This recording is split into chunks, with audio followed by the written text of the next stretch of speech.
네.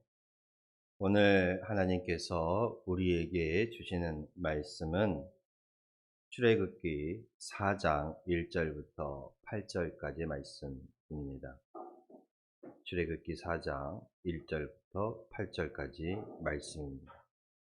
구약성경 85페이지 정도에 있습니다. 제가 봉독하겠습니다. 모세가 대답하여 이르되 그러나 그들이 나를 믿지 아니하며 내 말을 듣지 아니하고 이르기를 여호와께서 내게 나타나지 아니하셨다 하리이다. 여호와께서 그에게 이르시되 내 손에 있는 것이 무엇이냐? 그가 이르되 지팡이니이다. 여호와께서 이르시되 그것을 땅에 던지라 하시매 곧 땅에 던지니 그것이 뱀이 된지라. 모세가 뱀 앞에서 피하매 여호와께서 모세에게 이르시되 내 손을 내밀어 그 꼬리를 잡으라.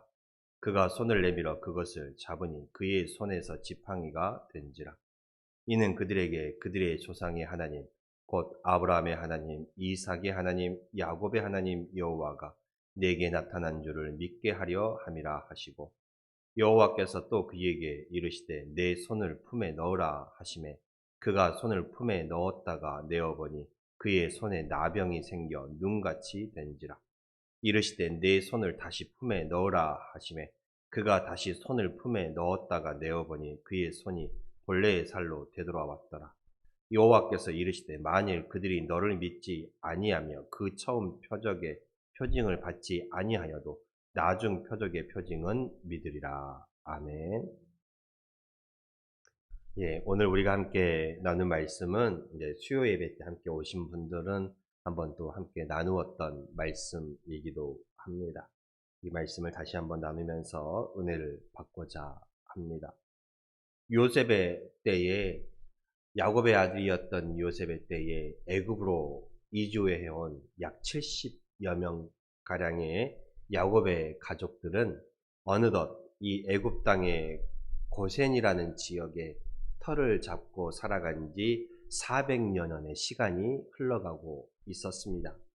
처음에 이들이 애굽 땅으로 이주해 올 때는 야곱의 11번째 아들이었던 요셉이 그 애굽 땅의 총리로 있었기 때문에 그나마 평안한 삶을 살았었습니다. 그러나 시간이 점점 흘러가고 이 애굽의 총리였던 요셉을 알지 못하는 새로운 왕이 이 애굽 땅을 다스리게 되니 이 야곱의 가족들, 즉 이스라엘 히브리 민족들을 학대하고 괴롭히면서 심지어 그들을 노예로 삼았습니다. 하나님은 이 백성 히브리 민족에게 복을 주어서 그들에게 많은 자녀를 주었습니다. 그래서 그 수가 점점 불어나서 그것이 곧 그들에게는 힘이 되었고 정말 애굽 온 땅을 가득하게 될 정도로 많은 수가 되었습니다. 그래서 애굽을 다스리는 애굽의 왕은 불안했습니다. 점차 불어나는 이 히브리 민족의 수를 보면서 두려웠죠. 그들이 다른 마음을 품을까 두려웠고 그들이 애굽의 대적에게 붙을까 두려웠습니다. 그래서 이 히브리 민족들에게 더욱더 무거운 짐을 지우고 그들을 괴롭게 하였던 것입니다. 다른 생각을 품을 수 없도록 말이지요. 이 애굽 땅에서 오래도록 지속되는 학대와 또한 억압, 고통 속에 신음하던 이 백성들은 하나님께 부르짖었습니다. 하나님, 우리를 이 가운데서 건져내 주십시오. 우리를 이곳에서 해방시켜 주십시오라는 부르짖음이었겠지요. 하나님께서는 때가 되매 이 백성의 부르짖음을 들으시고 이들을 구원하시기 위해서, 이들을 애굽 땅에서 해방하시기 위해서 한 사람을 택하십니다. 그 한 사람이 바로 모세라는 인물입니다. 그러나 모세는 이 하나님의 거듭된 부르심에도 그 소명에도 불구하고 자신의 연약함, 자기의 부족함 또는 인간적인 그 한계를 이유로 하나님의 부르심을 계속 거부합니다. 이 소명을 거부하는 모습을 보여주는 것이지요. 그 옛날 모세가 약 40년 전에 이 애굽 땅에서 애굽의 왕자로서의 삶을 살았을 때에 그때 자는 이 모세는 이 왕자의 신분으로서 이 민족을 위해서 자기의 민족을 위해서 무언가 자기가 할 수 있을 것이라고 생각을 했습니다. 그러나 그것은 결국 교만이었고 어떠한 이 사건을 계기로 모세는 결국 살인자가 되어서 도망자 신세가 되었던 것입니다. 그래서 그는 자신이 없었어요. 애굽의 왕자의 신분으로도 하지 못한 그 일을 이제는 애굽 땅에서 멀리 떠나 도망자 신세가 되었으며 또한 광야에서 양을 치고 있는 자신이 아무것도 아닌 자신이 어느덧 나이도 80을 넘어가는 자신이 할 수 있는 일이 아니라고 생각했습니다. 그래서 자신이 없었습니다. 그래서 하나님의 부르심에 하나님의 소명에 즉각적으로 순종하지 못하고 하나님 주여 보낼 만한 자를 보내소서라며 계속 거부했던 것이지요. 이처럼 모세가 하나님의 내 백성을 구원하라라는 부르심에 즉각적으로 순종하지 못했던 그 이유가 무엇입니까? 자기가 애굽 땅에 가봤자 사람들이 자기 말을 듣지 않을 것이라고 생각했기 때문입니다. 그 옛날 왕자의 신분으로서 이 자신의 동족, 히브리 민족을 구원하려다가 그 민족들이 오히려 누가 너로 하여금 우리의 재판장으로 세웠냐며 거부했지 않습니까? 모세는 그래서 이 사람들이 두려웠습니다. 왜냐하면 왜 두려웠어요? 이 백성을 애굽 땅에서 인도해내는 이끌어내는 그 큰 일을 자기가 해야 한다라고 생각하니 두려웠던 것입니다. 너무나도 큰 일이죠. 크나큰 그 일에 대한 자기의 능력의 부족함을 깨달았던 것이죠. 어쩌면 이것은 하나님을 전적으로 신뢰하지 못하는 인간적인 생각으로 계산을 했기 때문에 나온 모습일 수 있습니다. 우리에게 주어지는 일도 그렇지요. 하나님의 일은요, 여러분, 내가 하는 것이 아닙니다. 하나님이 이루어 가시는 것이지요. 하나님이 저와 여러분들을 통해서 일하시는 것입니다. 제가 하는 것이 아니지요. 여러분들이 하는 것도 아닙니다. 하나님이 하시는 것입니다. 단지 우리는 하나님이 하시는 그 일 가운데 하나님의 그 쓰임에 맞게 알맞은 도구로서 바로 그 가운데 서 있는 것입니다. 그래서 내가 한다 그러면 못한다는 말이 먼저 나옵니다. 할 수 없다라는 말이 나오죠. 왜요? 내가 한다라고 생각하면 나는 인간적으로 먼저 계산을 하기 때문에 그렇습니다. 물질이 얼마나 들고 내가 힘이 없고 내가 연약하고 내가 몸이 불편하고 이걸 먼저 따져보는 거예요. 그러니 내가 한다라고 생각하니 할 수 없다라고 말하는 것이죠. 그러나 하나님이 하신다라고 생각하는 것, 하나님이 하신다라고 믿으면 되는 것입니다. 그렇게 우리가 주의 일을 함에 있어서 해야 할 일은 무엇입니까? 바로 순종입니다. 순종. 감사함으로 하나님께서 내게 맡기신 그 자리에 서 있으므로 하나님의 도구로서 내가 나아가는 것입니다. 하나님을 의지하면서 하나님을 신뢰하면서 내 힘으로가 아닌 하나님이 내게 주신 힘으로 감당해 가는 것입니다. 이처럼 할 수 없다라고 인간적으로 말하는 모세에게 하나님은 당신의 능력을 보여주십니다. 하나님은 모세에게 그 몸으로 친히 체험할 수 있는 표징을 보여주시지요. 그러면서 하나님께서는 모세에게 뭐라고 말했습니까? 내 손에 든 것이 무엇이냐 물으시죠. 그리고 모세가 손에 들고 있던 그 지팡이를 통해서 내가 네가 그 지팡이를 손에 들고 씀과 같이 나도 그 지팡이와 같이 너를 쓰겠다라고 말씀하시는 것이지요. 여러분, 지팡이가 무엇인가요? 막대기지요. 이 막대기가 과연 무엇을 할 수 있겠습니까? 그러나 그 막대기가 우리의 손에 쥐어지면, 양치기의 손에 쥐어지면 양을 보호하고 동물들을 쫓아내는 데 쓰는 것입니다. 그리고 그 막대기가 또한 하나님의 명령에 따라 쓰임을 받았을 때에 어떻게 되었습니까? 그 막대기가 살아있는 뱀이 되었습니다. 바로 이것을 하나님께서는 모세에게 보여주시는 것이죠. 아무것도 아닌 이 막대기조차 하나님께서 함께 하시면 이런 놀라운 역사와 이적이 일어난다라는 것이죠. 그러니 너도 내게 쓰임 받으면 놀라운 일을 행할 수 있다라고 말씀하시는 것입니다. 그러니 믿고 의지하라. 그러니 주저하지 말라라고 말하는 것입니다. 누구를 믿고 의지하라는 것입니까? 하나님을 믿고 의지하라는 것이죠. 여러분, 우리라고 다르겠습니까? 할 수 없다, 부족하다, 무능력하다, 능력이 없다, 건강이 내가 좋지 못하다 말하는 우리도 여러분, 하나님이 나와 함께 하시면 우리는 할 수 있습니다. 하나님의 능력 있는 일꾼이 될 수 있지요.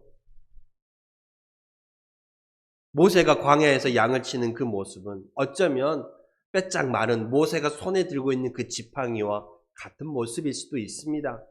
그러나 그 지팡이가 하나님의 명령에 따라 땅에 던져지니 살아있는 뱀이 된 것처럼 결국 모세 역시도 하나님의 손에 붙들리면 하나님께서 맡겨진 그 사명을 충분히 해나갈 수 있다라는 말씀입니다. 우리도 마찬가지입니다. 모세가 하나님의 손에 붙들리면 하나님의 능력 있는 일을 해나가는 것처럼 우리 역시 하나님의 손에 붙들리면 우리도 하나님의 능력 있는 일꾼으로 쓰임받을 수 있습니다. 그러니 여러분, 담대하십시오. 여러분의 삶 가운데 근심하지 마시기를 바랍니다. 걱정하지 마십시오. 하나님이 여러분과 함께 하시고 하나님이 여러분을 붙드시면 됩니다. 그러면 할 수 있습니다. 하나님이 우리를 통해 일하시고 하나님이 우리를 통해 역사하시기 때문에 그렇습니다. 하나님을 통해 나는 세상의 어떤 일들도 충분히 감당할 수 있고 복되고 귀한 존재가 될 수 있습니다. 하나님께서는 할 수 없다 말하는 모세에게 두 가지 표징, 이적을 보여주셨지요. 어떤 것입니까? 하나는 모세가 던진 지팡이가 뱀이 되고 다시 그 뱀 꼬리를 손으로 잡으니 지팡이가 되는 이적을 보여주셨지요. 또 하나는 모세의 손을 품에 넣었다가 빼어보니 나병이 걸리고 나병이 걸린 그 손을 다시 품에 넣었다가 빼어보니 깨끗하게 나병이 나은 모습을 보여주셨습니다. 하나님께서 먼저 이 지팡이가 뱀이 되는 사건을 모세를 통하여서 보여주는 이유가 무엇입니까? 이 뱀이라는 것은 당시 이 애굽의 권력을 상징하는 동물이기도 했습니다. 그래서 지팡이가 뱀이 되고 뱀이 지팡이가 되는 그 모습을 통해서 애굽 땅의 왕이라고 할지라도 그 왕의 권세가 하나님의 손에 달려있고 하나님의 손에 다시 그 뱀이 지팡이가 된 것처럼 그 왕의 권력조차도 무너질 수 있음을 하나님께서 모세에게 보여주는 것이지. 또한 품에 넣었던 손이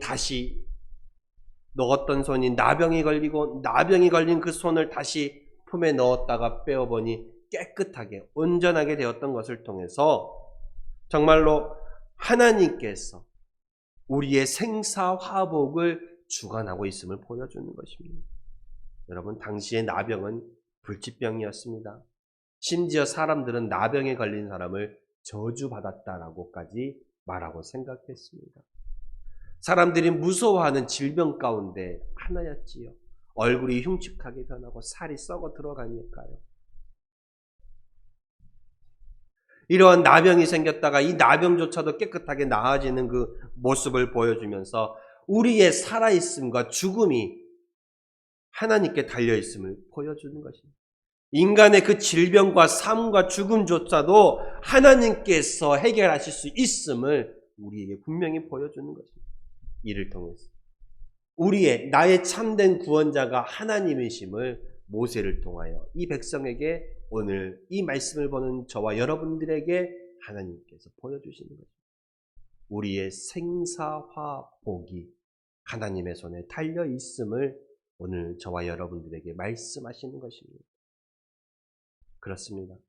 우리의 인생의 삶과 죽음, 복과 저주를 주관하시는 분은 바로 하나님입니다.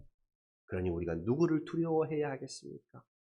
신명기서 11장 26절과 28절의 말씀을 보면 이렇게 말씀하고 있습니다. 내가 오늘 복과 저주를 너희 앞에 두나니 너희가 만일 내가 오늘 너희에게 명하는 너희의 하나님 여호와의 명령을 들으면 복이 될 것이요 너희가 만일 내가 오늘 너희에게 명령하는 도에서 돌이켜 떠나 하나님 여호와의 명령을 듣지 아니하고 본래 알지 못하던 다른 신들을 따르면 저주를 받으리라 라고 말씀하고 있습니다. 생사화복과 복과 저주가 하나님의 손에 달려 있습니다. 우리가 누구를 두려워해야 하고 우리가 누구를 의지해야 하겠습니까? 하나님을 믿고 의지하는 자들에겐 영원한 생명이 있고 믿지 아니하는 자들에게는 영원한 멸망이 있을 뿐이라는 것을 분명히 말해주고 있습니다. 그러니 여러분 이제라도 하나님을 더욱더 의지하며 살아가시기를 바랍니다. 사람을 두려워하는 것이 아니라 하나님을 두려워하시면서 하나님을 바라보며 살아가는 성도님들이 되시기를 바랍니다. 하나님이 이러한 이적, 지팡이가 뱀이 되었고 나병을 통한 그 이적을 보여주시는 목적이 무엇입니까? 하나님의 거듭된 부르심과 소명에도 모세는 두려웠습니다. 자신이 없었습니다. 내가 애굽 땅에 가봤자 사람들이 나를 믿지 않으면 어떡하지? 내 말을 듣지 않으면 어떡하지? 하나님께서 내게 소명을 두셨는데 그들이 내가 보낸 하나님을 믿지 않으면 어떡할까라는 생각이 들었습니다.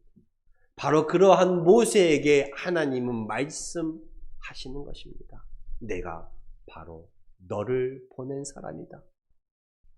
내가 너를 보냈음을 이 지팡이와 나병이라는 이적을 통해 그들에게도 똑같이 확실하게 보여주겠다라는 말씀입니다. 내가 너를 보냈다. 내가 너를 택했다. 내가 너와 함께 하겠다라는 하나님의 약속이었던 것입니다. 그러면 이제 모세가 해야 할 일은 무엇입니까? 두려워하지 않고 주저하지 않고 하나님의 그 약속을 믿고 순종하며 나아가는 것입니다. 오늘 특별히 4절 말씀에 하나님께서 모세에게 내 손에 든 것이 무엇이냐? 그 지팡이를 땅에 던지라. 그 지팡이를 땅에 던졌더니 그 지팡이가 살아있는 뱀이 되었습니다. 그 뱀이 되었더니 모세가 뱀 앞에서 얼른 피하는 모습을 보여주지요.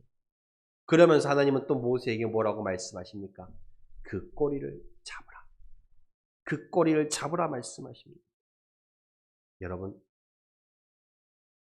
지팡이를 땅에 던지는 것은 누구라도 할 수 있는 일입니다. 어린 아이도 할 수 있는 일이지요.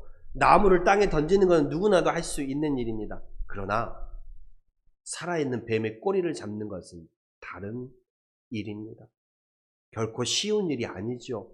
누구나 할 수 있는 일이 아닙니다. 하나님의 주신 이 명령에 따라 전적으로 하나님께 나의 모든 것을 맡기고 순종하며 의지하는 자만이 그 생명을 하나님께 걸 수 있는 자만이 그 뱀의 꼬리를 잡을 수 있는 것입니다. 믿고 순종하며 의지해야만 나의 이 생명조차도 하나님께 맡길 때에만 가능한 일입니다. 상식적으로는 이 하나님의 말씀이 받아들이기 어려운 일이죠. 순종하기 어려운 일입니다. 그럼에도 불구하고 나의 이 생명조차 하나님께 맡김으로 하나님을 의지했을 때 어떤 결과가 일어났습니까? 모세가 그 뱀의 꼬리를 잡았더니 어떻게 되었습니까? 그가 손을 내밀어 그것을 잡으니 그의 손에서 지팡이가 된지라. 순종함으로 감당했더니 살아 움직이는 그 뱀이 다시 막대기가 되었습니다. 이처럼 하나님의 말씀에 순종하는 자에게, 하나님을 믿고 의지하는 자에게 하나님께 나의 생명조차 맡기며 나아가는 자는 놀라운 이적을 체험하게 될 것입니다. 하나님의 그 놀라운 은혜를 경험하게 되는 것이지요. 우리가 어렵게 느껴졌던 그 문제들 또한 해결함을 받게 될 것입니다. 주저하며 나아갈 수 없고 어찌해야 할 바를 알지 못할 때에 그 문제를 어떻게 해결해야 할까? 그때 모세가 보여주었던 것처럼 그 꼬리를 잡으라. 아무나 할 수 없죠. 믿고 순종하며 나아가야 합니다. 하나님의 말씀에 전적으로 맡겨야 합니다. 심지어는 이 생명조차도 하나님께 맡겨야만 우리가 하나님의 기적을 체험할 수 있습니다.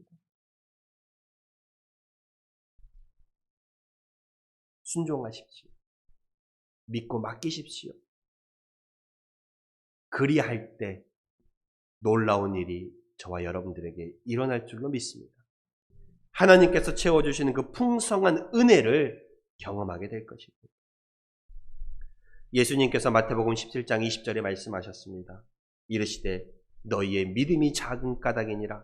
진실로 너희에게 이르노니 만일 너희에게 믿음이 겨자씨 한 알만큼만 있어도 이 산을 명하여 여기서 저기로 옮기라 하면 옮겨질 것이요 또 너희가 못할 것이 없으리라.